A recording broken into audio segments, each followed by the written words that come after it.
Hello everyone, my name is Don K. Preston. I am the president of Preterist Research Institute. Thanks so much for joining me for Preston's Ponderings. Well, I promised in an earlier segment that I would discuss the Olivet Discourse as it relates to the claims of all the so-called prophecy experts that the Japanese earthquake and other terrible things that happen around the world and in our generation are signs of the end.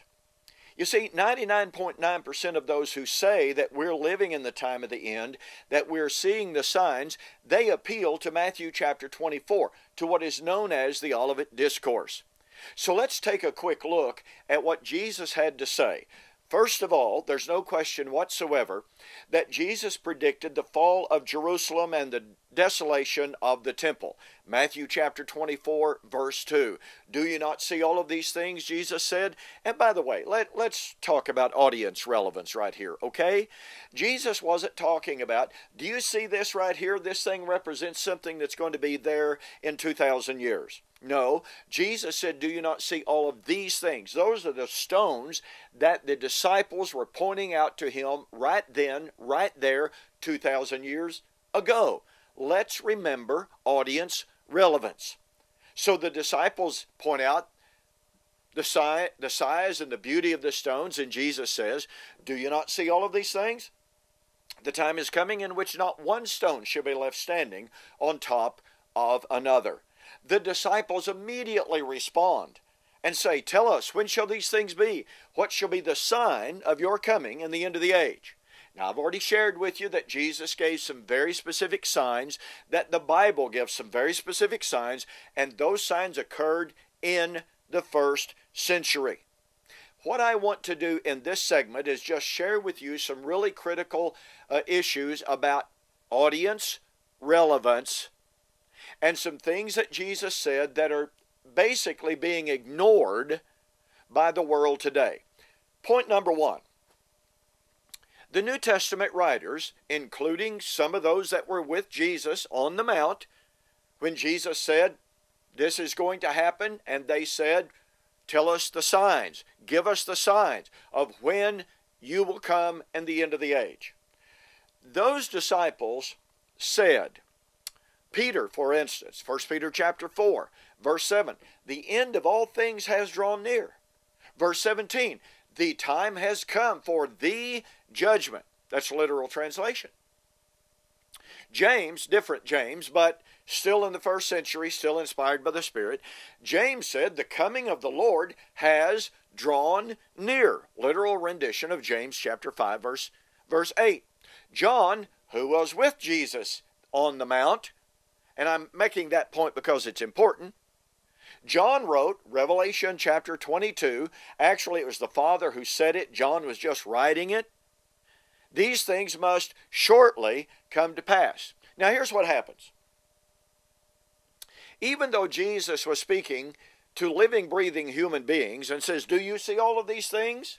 And to those same individual Jews living with him, present with him on the mountain, Jesus said, you are going to see the signs. After all, they asked for the signs.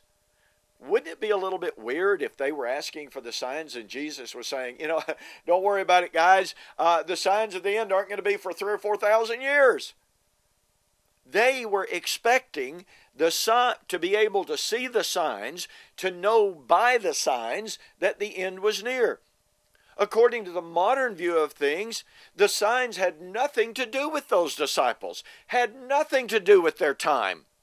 They were not going to see them in spite of the fact that Jesus said, when you see these things, then know that that is, end of the age and his coming, is near, even at the door. Okay, so here we have these disciples who assert over and over again that the end was near.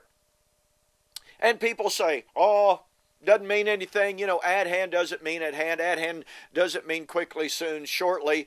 When they said it, of course, those same people will go to those verses, rip them away from the people to whom they were said or written, and say that at hand, which was said 2,000 years ago, but didn't mean at hand then, does mean at hand now.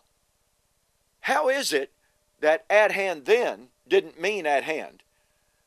but those identical words mean at hand now. You see, that's illogical. It's self-contradictory. Okay, those disciples who were with Jesus on the mount, who asked about the signs of the imminent end, and Jesus said, when you see these things, said the end was near. But we're told, well, it didn't mean anything. Well, very quickly, let's go to Luke chapter 21 and verse 8. By the way, in my book, Can God Tell Time?, I examine and go in depth on the significance of Luke chapter 21, verse 8. Get a copy of my book on my websites. In Luke chapter 21, verse 8, Jesus, parallel passage, Matthew 24, Mark 13. Jesus said, many will come in my name saying, I am he, that is, I am the Messiah, and the end has drawn near. Do not believe them. Do not go after them. What was Jesus saying?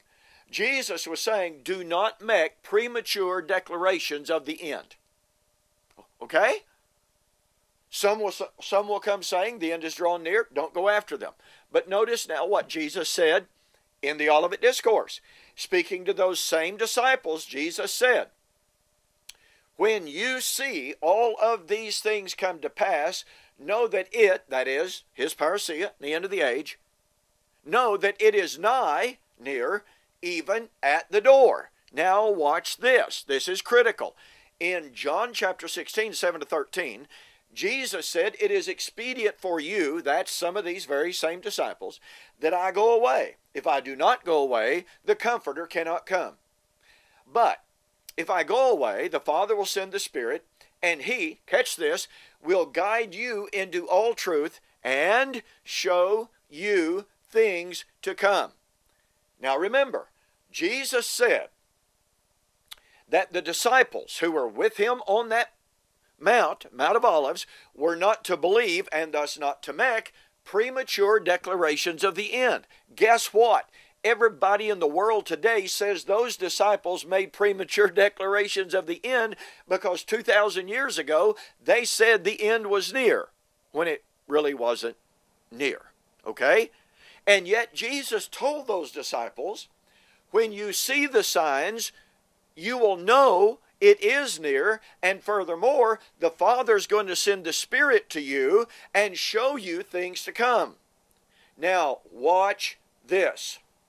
Those disciples who were warned against believing or making premature declarations of the nearness of the end were to receive the Holy Spirit to guide them into all truth, to show them things to come. Those identical disciples, we've already seen it, James, although he was not one of those, he was one of those instructed by them. James said, the coming of the Lord has drawn near. Let me ask you a question. Was James right? He was inspired by the Holy Spirit, sent by the Father who knew the day and the hour. Did James become one of the very false prophets that Jesus warned his disciples about? Furthermore, Peter, remember? Boy, he uses the exact words that Jesus warned against believing or making. The end of all things has drawn near. You remember Luke 21? Many will come in my name saying, the end has drawn near. Jesus said, don't believe them until you see the signs. When you see the signs, you'll know the end really is near. And here's Peter writing late in that generation saying, the end of all things has drawn near. Now, remember, 99% of the modern preachers say, well, Peter was just, he was just expressing his hope or what. No, he was writing through the inspiration of the Holy Spirit sent from the Father who knew the day and the hour, and the Spirit was guiding him into all truth, showing him things to come, and that Spirit from the Father instructed him to write, the end of all things is drawn near. Now, either Peter was right or he was wrong. If he was wrong, he was one of the false prophets that Jesus warned him about not believing. Likewise, John, these things must shortly come to pass. Was John premature? Remember, Jesus told those very apostles, when you see the signs, know it is near, even at the door, which means, of course, they can now proclaim it as near. If those apostles were not right in their declaration that the end was near 2,000 years ago, then they became the very false prophets that Jesus warned them about, and we should discount their testimony in the Bible. Their book should be thrown out of the Bible. In fact, the Bible ought to be thrown away. But they were not wrong. They were not wrong. But I tell you what that does mean.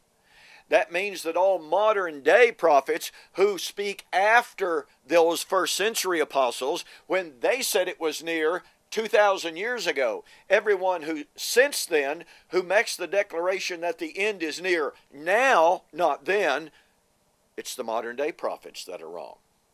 In other words, all of those folks who are saying that the Japanese earthquake and tsunami and atomic meltdown are signs that the end is near, they're too late. Their prophecies and predictions and statements are false. The first century disciples, the first century apostles of Jesus, instructed by the Holy Spirit, sent from the Father, who knew the day and the hour. That Spirit was to guide them into all truth and show them things to come. And they said, 2,000 years ago, the end has drawn near. Don't you think it's time we believe them, that we believe the Spirit, and that we believe the Father who guided them to say those things? We've got more. Thanks for joining me for Preston's Ponderings. We'll see you on the flip side.